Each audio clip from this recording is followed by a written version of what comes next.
بول نہیں سکتا تھا, سن نہیں سکتا تھا. تو اس شخص کو ریئلائز ہو گیا کہ اس کی بات اس کی سمجھ میں نہیں آ رہی. اس نے اپنے سوشل میڈیا پہ اس بچے کی تصویر اپلوڈ کی اور یہ لکھا کہ یہ بچہ جس کا بھی ہے, اس کو لگتا ہے کہ کوئی وارث نہیں ہے, میاں والی کی ورک شاپ ٹائر شاپ پر موجود ہے, اگر جس کا بھی بچہ ہے وہ رابطہ کرے اور اس بچے کو یہاں سے لے جائے. اور بہت سے کچھ اچھے دل کے لوگ ہوں گے, کچھ اچھی نیت کے لوگ ہوں گے جنہوں نے اس فوٹو کو شیئر کیا, اور آخرکار اس فوٹو سے اس بچے کی بازیابی بھی ہوئی. لیکن جس شخص نے اس بچے کی تصویر کو شیئر کیا, اس نے ایک ایسے شخص کا بھی ارینج کیا جو کہ اشاروں کی زبان سمجھتا تھا. اس بچے کو اس شخص سے ملایا گیا, اس نے اپنی اشاروں کی زبان میں اس سے بات کی, اسے پوچھنے کی کوشش کی کہ اس کا تعلق کس علاقے سے ہے, تاکہ کم از کم اس علاقے کے جو تھانے تھے وہاں تک رابطہ کیا جا سکے. اس بچے کو مختلف تصویریں دکھائی گئیں, اور وہ تصویروں میں آخرکار سوات کی ایک تصویر جب اس کو دکھائی گئی تو اس بچے نے اس تصویر پر انگلی رکھی, جس سے پتہ چلا کہ اس کا تعلق سوات سے ہے.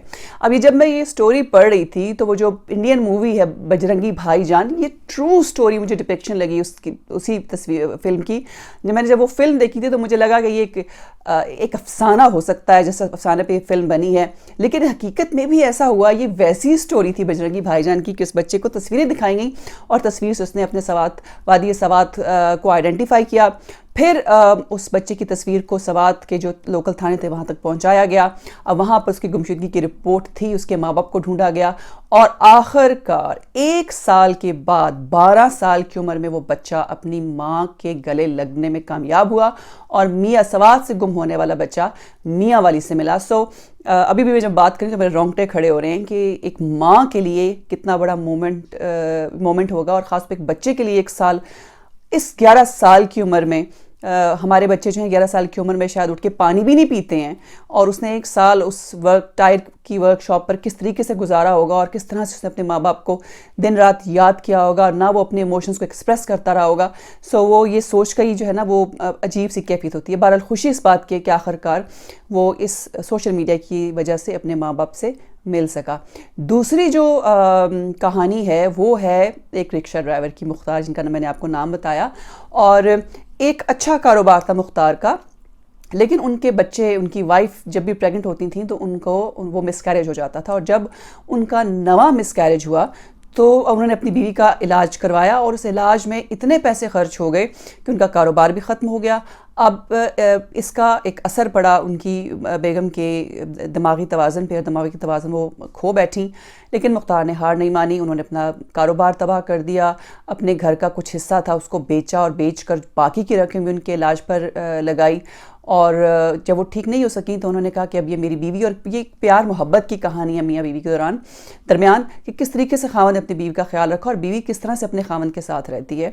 اور جب پہلی مرتبہ ان کی سٹوری سب کے سامنے آئی تو جب ان کے پاس رپورٹرز گئے تو انہوں نے دیکھا کہ جس گھر میں وہ رہتے ہیں, ایک کرائے کا کوئی کمرہ انہوں نے لیا ہوا ہے, جس کی وجہ سے جاڑی کی وجہ سے, سردی کی وجہ سے اس کی گھر کی چھت گر گئی, اور ان کے گھر پہ چھت نہیں تھی. انہوں نے کہا ہم رکشہ چلاتے ہیں, بیوی میرے ساتھ جاتی ہے, جتنے پیسے کماتے کے ہم کسی کو کھانا کھاتے ہیں. بعض وقت ایسا بھی ہوتا ہے کہ ہمارے پاس کھانا نہیں ہوتا, اور ہم اس گھر میں سردی میں کھلے آسمان کے نیچے ہم اپنی راتیں گزارتے ہیں, چاہے بارش ہو, چاہے دھوپ ہو, کچھ بھی ہو, ہمیں ایسے گزارا کرنا پڑتا ہے. نہ پنکھا ہے, نہ ان کے گھر میں کوئی اور چیزیں تھیں.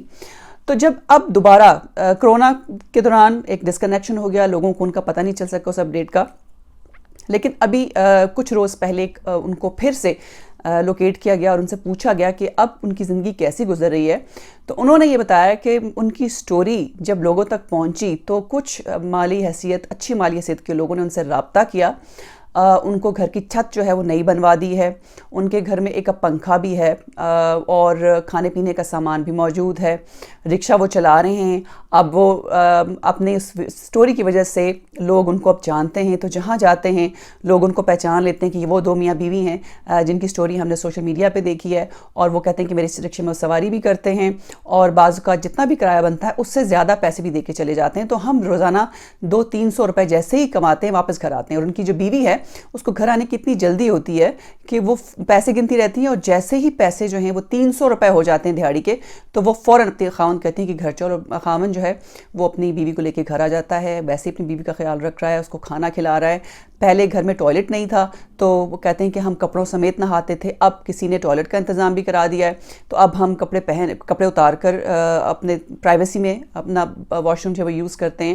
اور انہوں نے کہا کہ ایک شخص نے ان سے رابطہ کیا جس نے کہا کہ آپ 20 25 یا 30 لاکھ روپے کا گھر دیکھ لیں اور میں آپ کی تمام پیمنٹ کر دوں گا اور آپ ایک گھر لے لیں. تو انہوں نے کہا کہ انہوں نے ایک گھر دیکھا، لیکن کرونا کی وجہ سے ان کا جب پرابلم ہوئی اور پھر کہیں ان کا فون کھو گیا، ان صاحب سے اس کا رابطہ منقطع ہو گیا اور وہ جو گھر والی کہانی تھی وہ رہ گئی. لیکن پھر بھی اس کے باوجود وہ خوش ہیں کہ کم از کم لوگوں نے ان کی مدد کی. کچھ لوگوں نے ان کے ایک صاحب جو بینک کے ملازم ہیں، انہوں نے ان کو کہا ہے کہ آپ سبزی کی دکان سے مہینے کی سبزی لے لیا کریں اور مہینے کے بعد وہ پیمنٹ کر دیتے ہیں. کچھ لوگوں نے ان کو کسی بل کی ذمہ داری اٹھا لی ہے.